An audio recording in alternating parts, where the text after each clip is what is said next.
Next question है what which is correct. ये 4 diagram बने हुए, इसमें से हमें बताना है कि कौन सा डायग्राम करेक्ट है। देखिए पहले डायग्राम में क्या है कि ये पॉजिटिव चार्ज है, ये पॉजिटिव चार्ज है और ये नेगेटिव चार्ज है। यहाँ पे ये देखिए कि पॉजिटिव चार्ज से इलेक्ट्रिक फील्ड लाइन जो है वो पॉजिटिव की तरफ ही जा रही है, ठीक है। तो ये तो ही नहीं सकता, इलेक्ट्रिक फील्ड लाइन जो है वो पॉजिटिव से निकल के नेगेटिव पे जाती है, पॉजिटिव से निकल के पॉजिटिव पे तो बिल्कुल नहीं आती है, ठीक है। तो ये डायग्राम क्या हो गया, बिल्कुल गलत हो गया। अब हम देखते हैं सेकंड वाला डायग्राम। सेकंड वाला डायग्राम तो इतना गलत है कि इतना गलत कोई कैसे हो सकता है, क्योंकि देखो यहाँ पे तो कई सारी प्रॉपर्टी डिस्टर्ब हो गई। क्योंकि पहली बात तो ये है कि पॉजिटिव से इलेक्ट्रिक फील्ड लाइन सब पॉजिटिव की तरफ ही जा रही हैं, ठीक। दूसरी बात ये है कि ये सब की सब इलेक्ट्रिक फील्ड लाइन जो है वो एक दूसरे को किसी ना किसी पॉइंट पर इंटरसेक्ट भी कर रही, तो ये भी चीज़ इसलिए गलत होगी। यहाँ पे इंटरसेक्ट तो नहीं करती ना इलेक्ट्रिक फील्ड लाइन्स, ठीक है। थर्ड वाली प्रॉपर्टी, थर्ड वाले डायग्राम में क्या है, प्लस से जा रही है माइनस, बिल्कुल ठीक। लेकिन एक ये दिक्कत हो गई कि ये क्लोज लूप बन गया। तो close loop electric field lines कभी भी नहीं बनाती हैं, थर्ड प्रॉपर्टी में बताया था मैंने, ठीक है। तो ये भी गलत हो गया। अब बचता है फोर्थ ऑप्शन, प्लस से इलेक्ट्रिक फील्ड लाइंस हमेशा बाहर की तरफ निकलती हैं, प्लस से हमेशा इलेक्ट्रिक फील्ड लाइंस बाहर की तरफ निकलती हैं। तो ये डायग्राम हो गया बिल्कुल सही, ओके। इसके बाद इसी क्रम में हम आगे बढ़ते हुए कूलॉम्स लॉ पे आ चुके हैं। तो कूलॉम्स लॉ को वैसे मैं शॉर्ट में ही पढ़ाऊंगा, क्योंकि कूलॉम्स लॉ के लिए मैंने अलग से एक वीडियो बनाई हुई है, तो उसको आप वहाँ पे जाके देख सकते हैं। तो यहाँ पे मैं थोड़ा सा शॉर्ट में ही बताऊंगा कूलॉम्स लॉ क्या होता है। कूलॉम एक्चुअली में सिंपल सा एक साइंटिस्ट का नाम है, उन्होंने बताया था according to this law the electric force attraction और repulsion is directly proportional to the product of magnitude of both charges and inversely proportional to the square of the distance between them.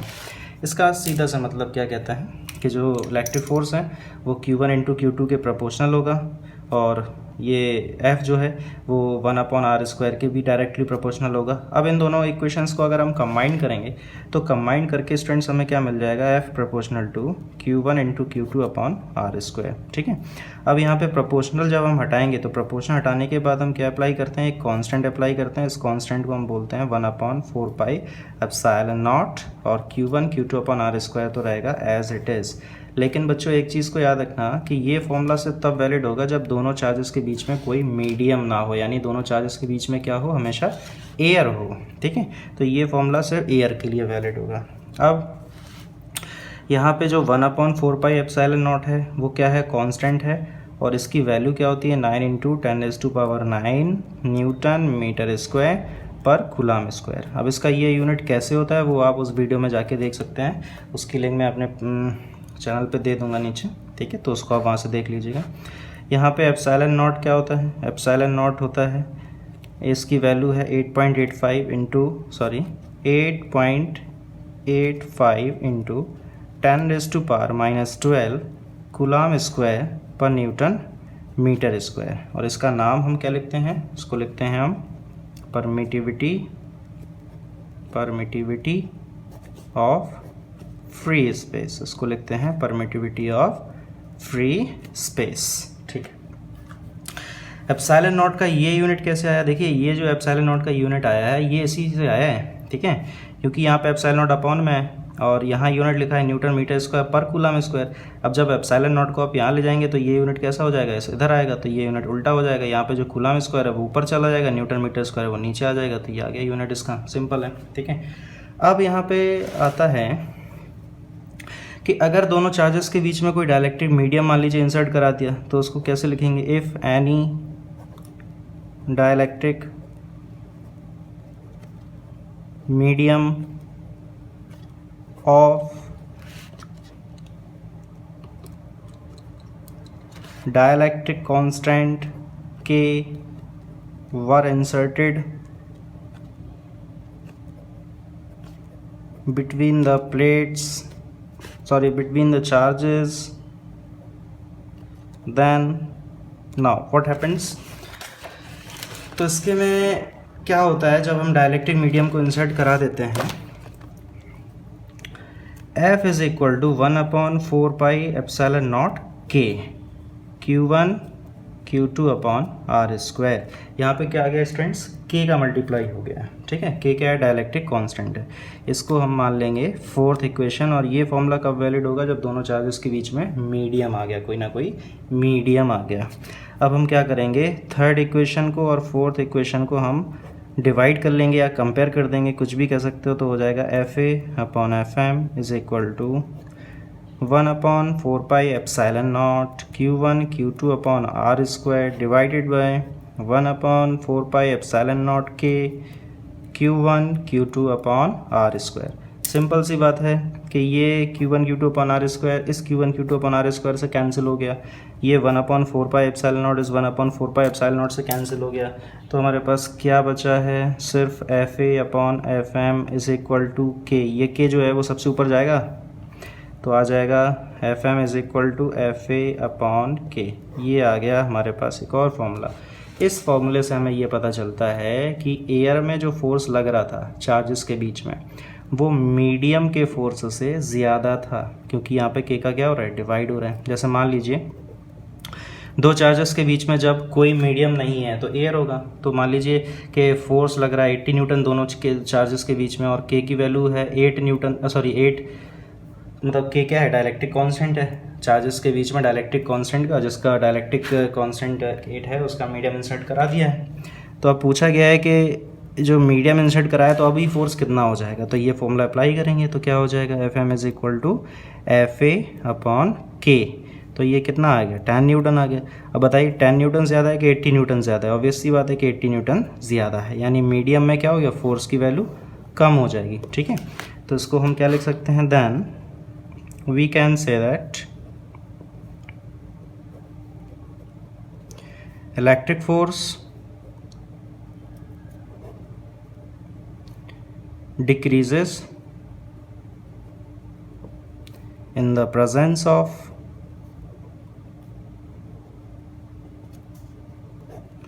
dielectric medium। Clear students, I hope इतना आप लोगों को समझ में आ गया हो, ठीक है। तो अब इसके बाद हम देखते हैं कूलॉम्स लॉ का वेक्टर फॉर्म। ये काफ़ी इम्पोर्टेंट है कूलॉम्स लॉ का वेक्टर फॉर्म। तो इसको हम लिखेंगे vector form of Coulomb's law, vector form of Coulomb's law. तो कूलॉम लॉ को वेक्टर फॉर्म हमें पता करना है क्या होता है, काफ़ी इम्पोर्टेंट है। तो इसमें क्या होता है, देखिए जैसे ये दोनों चार्जेस थे, एक चार्ज था Q1 और एक चार्ज था Q2, ये दोनों के बीच में जो सेपरेशन है वो कितना है, R है, ठीक है।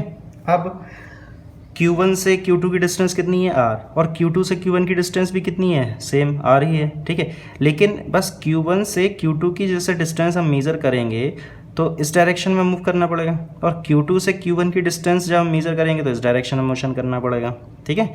तो इसका मतलब क्या कहते हैं कि R12 और R21 के मैग्नीट्यूड तो सेम है, मतलब Q1 से अगर Q2 जाते हैं तो मान लीजिए 5 किलोमीटर गए, सॉरी 5 सेंटीमीटर चले, और Q2 से Q1 आए तब भी 5 सेंटीमीटर चले। फ़र्क यहाँ पे किस चीज़ का है, सिर्फ डायरेक्शन का, ठीक है। तो हम लिख सकते हैं R12 vector is equal to minus of R21 vector. सिर्फ किस चीज़ का फ़र्क है, डायरेक्शन का, क्योंकि दोनों डायरेक्शन ऑपोजिट हैं, इसलिए यहाँ पे क्या आ गया, माइनस आ गया। तो वेक्टर फॉर्म क्या हो जाएगा, F12। F12 का मतलब हो जाएगा force on Q1 due to Q2, यानी Q1 पे Q2 ने कितना फोर्स अप्लाई किया, Q1 पर Q2 ने कितना फोर्स अप्लाई किया है। तो क्या लिखेंगे, 1/4πε0 Q1 Q2 upon R square into R cap. ये R कैप क्या है, R कैप है डायरेक्शन, ठीक है, क्योंकि जब Q1 पे Q2 फोर्स लगाएगा तो किसी ना किसी डायरेक्शन में तो लगाएगा, ठीक है। या तो लगाएगा Q1 पे फोर्स जो लगेगा वो या तो Q2 की तरफ लगेगा या फिर Q2 से दूर की तरफ लगेगा, ठीक है। तो यहाँ पे हम क्या लिख सकते हैं, 2-1, और यहाँ पे भी क्या लिख सकते हैं, 2-1 डिस्टेंस, ओके। अब अगर यहाँ पे हम कुछ चेंजमेंट लाते हैं तो F12 वेक्टर को लिख सकते हैं 1/4πε0 Q1 Q2 अपॉन, अब देखिएगा R21 की जगह कितना आ जाएगा, R12। क्यों आ गया, क्योंकि R21 और R12 कैसा है, सेम है। इनटू ये आप लोगों ने 11th क्लास में पढ़ा होगा एक फॉर्मूला यूनिट वेक्टर का, R cap is equal to लिखते हैं R vector upon magnitude of R। ठीक है, तो ये फॉर्मूला यहाँ पे अप्लाई करेंगे तो क्या हो जाएगा, इसकी जगह पे हम क्या लिख सकते हैं, R21 वेक्टर अपॉन R21। ठीक है, अब यहाँ हमें पता है कि R21 जो है और R12, उसमें डायरेक्शन देखा जाए तो दोनों की ऑपोजिट यानी माइनस का फ़र्क है, तो हम क्या लिख सकते हैं, F12 इज इक्वल टू क्या लिखोगे, 1/4πε0 Q1 Q2 अपॉन R12 का स्क्वायर, ये इंटू ये देखिए R21 है तो यहाँ पे आएगा माइनस R12 वेक्टर अपॉन ये R21 है तो R21 को हम क्या लिख सकते हैं, R12। ये स्क्वायर है, ये 1 पावर है तो ये क्या हो जाएगा, क्यूब हो जाएगा।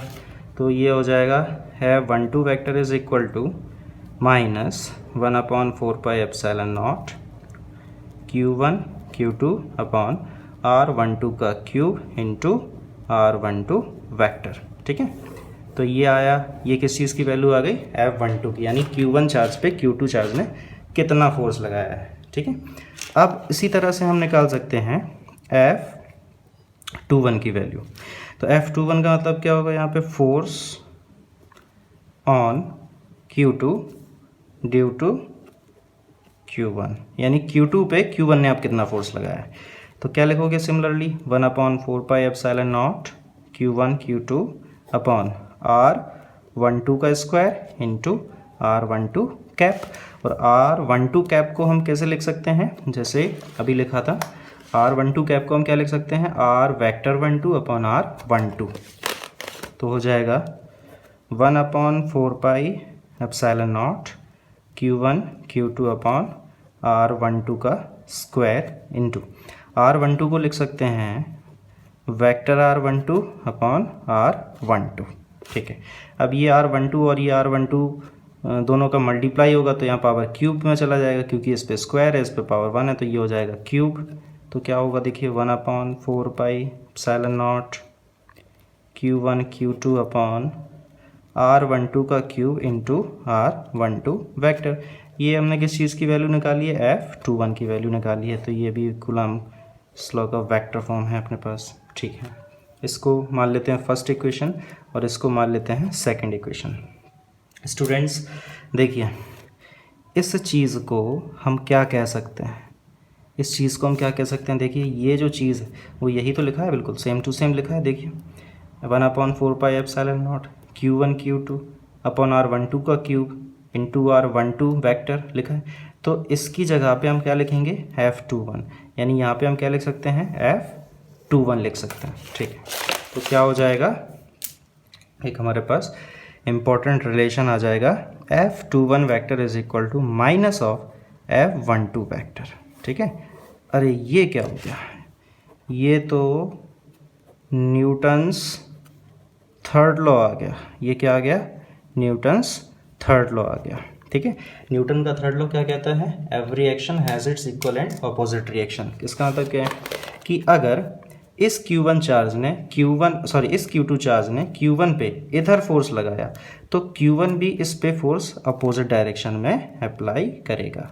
ठीक है, ओके, तो आज के वीडियो में इतना ही रखेंगे। आई होप आप लोगों को अच्छे से समझ में आया हो। इस वीडियो को आप लोग देखें, आपके लिए बहुत ज़्यादा यूज़फुल है, और जितना ज़्यादा हो सकता है इसको लाइक करें और शेयर करें। Thank you.